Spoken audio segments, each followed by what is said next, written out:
Hello, Pep. You're a couple of days on from that win at Anfield. How much of a boost have you felt from that amongst the group around the team?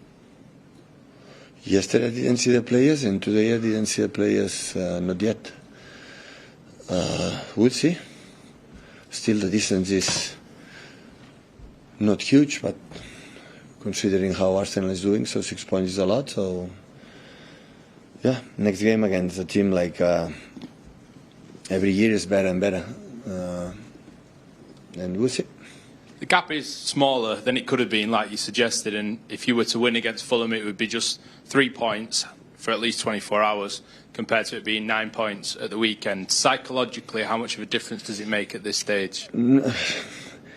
I understand your question. Every time in the last month, last weeks, every time when I go before the game in a flash interview, always you lose, you are losing everything, and you are going to disappear for the planet Earth and this kind of stuff. So what I'm saying is that what you have to do to beat Fulham, what you have to better to do, be closer to make the first half in Anfield than the second. What is the reason why the second half still we are dropping our performance? Why it's not 3, 4, 5, 6? Because if we don't improve that, we will not win.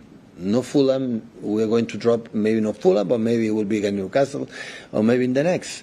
And I understand how nice that 9 points, 3 points, this kind of stuff. That is okay, but that is not make winning titles or arrive in the last stages to try to win, to be close to fight for win the titles. What do you have to do to beat Fulham then? Fulham is every season is better. The movements they do. So when I see the game, for example, United this morning, that they lost at the end with the Sesko goal, and they are so really good. So the patterns and the quality they have, and the composure with the play, the speed they have, and the orientation, defensive, offensive, it's really good. Marcos, one of the top managers I face. Even the results have been good. That is because Man City have more opportunities in terms of have top players, but he's a top manager. Destined to be one of the tops in a few years, for sure. Hi Pep, how's Khusanov for tomorrow? Yeah, good. He's able to play, yeah? Yeah. Maybe he had a difficult start here, but he's still only 21, and there was a language barrier as well. Has it taken you by surprise? Kusa? Yeah. Well, has it taken you by surprise how well he has coped with the Premier League? And well, I admit he doesn't speak like William Shakespeare, but but he's getting better and getting better. So he understands. He understands what we want, what he says, and every time it's better and better. He's so intelligent. Normally you have the opinion that like he's so physical, so strong, and he's so fast, he's not able to think. And it's completely the opposite in Kusa. He's always taking good decisions. How are you getting on with your Uzbek? My Uzbek? Not even one word. But... And you spoke about his speed and his ability to recover in challenges.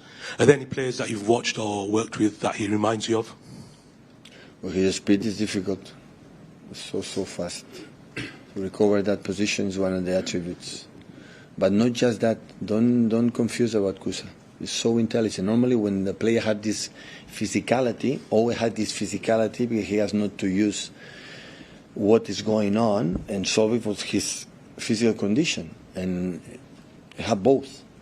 That's why, and the ball is getting better, so that's why always encourage me to improve. And I think he can improve at that age and always is open-minded. I said, yeah, recently. Man City have a player, a central defender for many, many years. Yeah, hi, Pep. So Oscar Bob could be in the Fulham side tomorrow. How good a player have Fulham signed there, and why do you think it didn't work out for him here? Oscar will have any doubts about his potential. Depends on him, what he want to become. He want to become a top-class player, he will be a top-class player. Have all the attributes. All. Okay, and can I just check on the injured players? Are any likely to... I didn't train with them. Stones, Doku, I trained this afternoon, Savino? but John is back. It's fit, I would say, and yeah, everybody's okay. Hi, Pep. I know obviously for you it's about the next game, but I just wondered, when you think back to previous title races, how much were you affected by the pressure that a team was putting on you? Because I think to those particularly close ones with Liverpool, where it was neck and neck for so many weeks and weeks, and we asked you endlessly about the gap being 3-6, 3-6. How much did it make a difference to you? When 65 or 70% is new players, we don't have that we had in the past right now. Before, after second season or third season, we have done it. Okay, we are able to do okay. We prove it that, but now we have to prove it. Now I don't know. I don't know if we are able to win 3, 4, 5, 6 games in a row. I don't know. But do you get the sense, though, that the group is still growing? I know we've spoken a lot about that room for growth this season.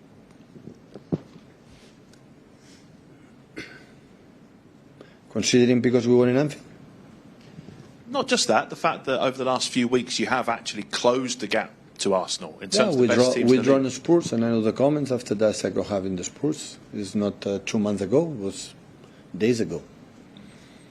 They have done very good things. I had the feeling for many, many months, but not consistent enough to the, okay, we control many aspects to win the games more or less. So, football at the end, we won, we equalized the game with a deflection cross from Ryan Cherky, touch the ball with McAllister and go to the head to Erling, and after that intelligent movement from there for the deflection. And we saved an incredible save from Gigio for the deflection. That is football. And that intervened. But when we are a champion team, is that even in that deflections, you control the other aspects that don't make the deflection the key point to win the games. And still we are in this phase. I think I was so clear, right? Yeah, and the other thing that has to go for you, obviously, is you have to have key players stepping up in those moments. And you mentioned two there. I mean, Haaland obviously converting the penalty under huge pressure. And I love that. Gigi making that incredible save, which we saw you like to emulate on the sidelines. Yeah, like James Trafford have done in Newcastle with 1-0 up, I think so, 0-1.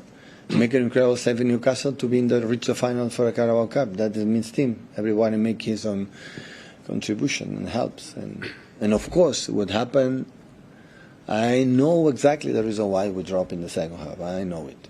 I know exactly. And we are working on it. Hopefully, we can be better. Because if we don't do it, Fulham was 2-0 down in Old Trafford. It was 2-2 in 92. And have a chances to make the third. So it happened in Fulham, right? So when 5-1, 5-4, because we never stop playing, never stop doing, never stop. If we behave in the second half like it happened, it will be so difficult. That is what I'm concerned. Of course, we won the 3 points, and after that we have Saturday, long weeks Newcastle, long week against Leeds, that we need desperately. After this incredible run of games from 3-4 months with a few players and the other one, but it will happen if we do what you have to do. So I want to deserve, I want to deserve the 3 points. I want to deserve play the way we had to play to stay there, and that is my feeling. Hi Pep, you've watched a lot of football. Where does that save rank from Gigi on Sunday? We saw your reaction on the touchline. Just how special a moment was that? Because it kind of got overshadowed by what happened after that with the disallowed goal. Well, in live I saw there was a deflection. I said goal. My first speech, goal. And after, sometimes when you are lucky, the mom and dad make you so big and so huge, you can make that save. I think you can make that save because it's so big, and otherwise, or you have an incredible pace, in the energy in your jumping. Yeah, really good. It was obviously a crazy ending on Sunday, but it was a mad game at Craven Cottage when you played Fulham earlier this season. What lessons can you learn from that game going into tomorrow night? The same happened on Wolves in the first Premier League game in the season. Like we were 0-3, I think so, 0-2, 0-3, and the second half was not good. So the same. We stopped to do what we have to do, and that's why it was a little bit of reflection. That was a little bit of 5-1. I said, come on, 5-1. It's 5-4, and I think in 70 years of career, one of the toughest moments I live in the gout, definitely, because 5-1, okay, they're good, but you take more or less for granted. No, we're going to win the game, and at the end, we were close to equalize and lose the game.